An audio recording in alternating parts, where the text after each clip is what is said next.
Баршаңызға сәлем. Парақшама тіркелуді ұмытпаңыз. Осындай әдемі глютенсіз құймақ пісіреміз.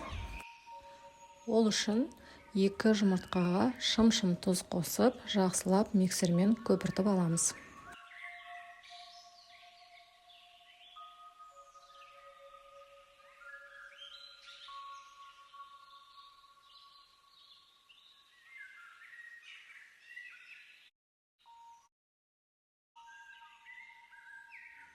Миксерлеуді тоқтатпай, үстінен қайнақ суымызды құйып, миксерлеуді жалғастырамыз.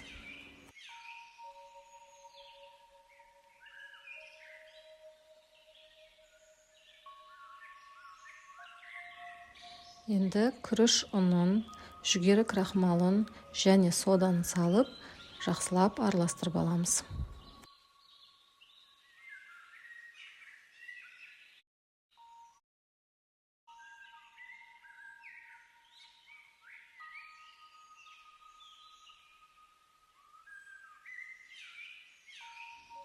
Массамызға сүтті құйып, жақсылап араластырып, ең соңында сұйық май құямыз.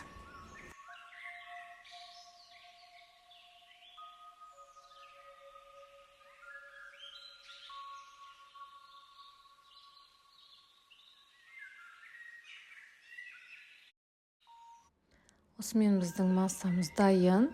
Енді табамызды жақсылап қыздырып, құймағымызды пісіріп аламыз.